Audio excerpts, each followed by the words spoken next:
They have been the instrument of choice for legends like B.B. King, Bob Dylan, Eric Clapton, and even ZZ Top. But now the future may be uncertain for Gibson Guitar after federal agents recently raided the company's headquarters and several of its factories, taking with them millions of dollars worth of exotic wood from India, plus a number of guitars and computer files.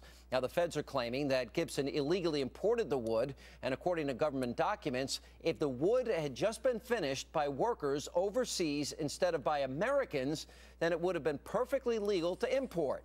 Now, meanwhile, not only does the Indian government freely allow the export of this special wood, Gibson is not the only guitar maker that is using it. So why are they the only ones being targeted? Now, could it have anything to do with the fact that Gibson's CEO has donated to conservative candidates, while his counterparts at other guitar companies have mostly donated to Democrats?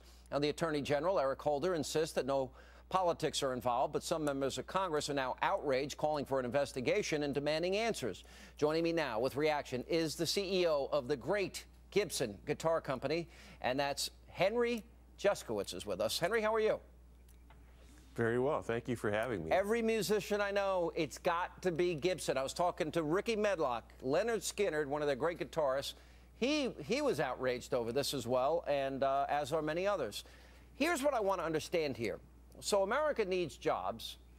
And by the way, you claim that you imported this wood legally, correct? This is all phony, just to start with. We did, and we have a letter from the Indian government saying that this product was legal to export from India, which is the point. All right. So, all right, that's point number one. Point number two, if the wood were finished in India and sent to you, then it's perfectly legal, which means that, and how many years have you been in business? We've been in business since 1894. Okay, so that would mean that all those American jobs that actually finish the wood and get it to that high quality that every musician loves, then those jobs would be lost. Is that not correct? That's right. The government actually said in a case where we have in federal court that we should be manufacturing guitars in Madagascar. You ought to be manufacturing, so we should just take your whole company. How many people do you employ at Gibson?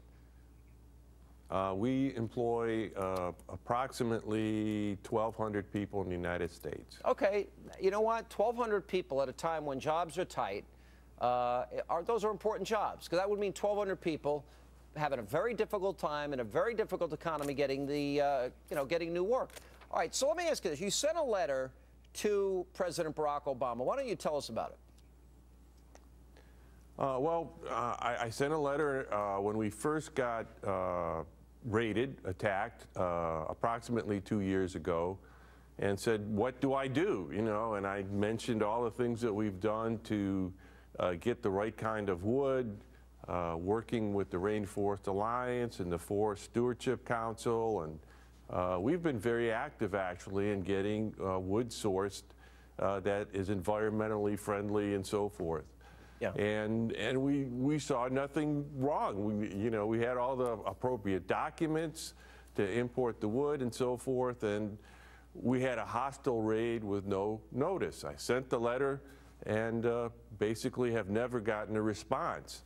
I actually called the White House office 2 months after I sent the letter to ensure that the letter had arrived and been seen, and yes, it has, and no response. All right, so basically, this is about the use of ebony and some other fine woods that are rare, et cetera.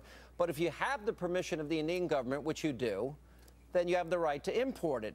And they're saying that you fraudulently labeled to conceal and circumvent the Indian law here. And this is a law that goes back to 1900. The Lacey Act, which was originally passed to regulate trade in bird feathers and that were used for hats, amended to cover wood in 2008 here. So is this a case where the government, is basically encouraging you to fire your people, to go overseas, and to eliminate American jobs, but you can still sell the product in America? That's apparently what they're doing, and that's just dumb. That's the way they're acting. And it certainly is causing great harm to our business. They have shut our factories down. and they have confiscated raw material, which prevents us from manufacturing, having to put our people out of work. And, you know, that's a fact. I don't even know. This takes my breath away. This is so dumb. And by the way, and you're not the only person in an industry to go after. Do you think this is politically motivated because you've donated to conservatives? I have been I don't know. I certainly have donated to conservatives. I've donated to Democratic candidates at points in the past. I can't believe politics causes the government to do something this shocking. I don't know.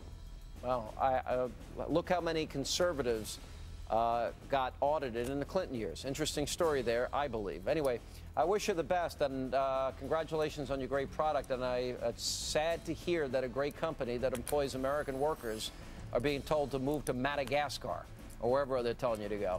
All right, thanks for being with us. Thank you very much.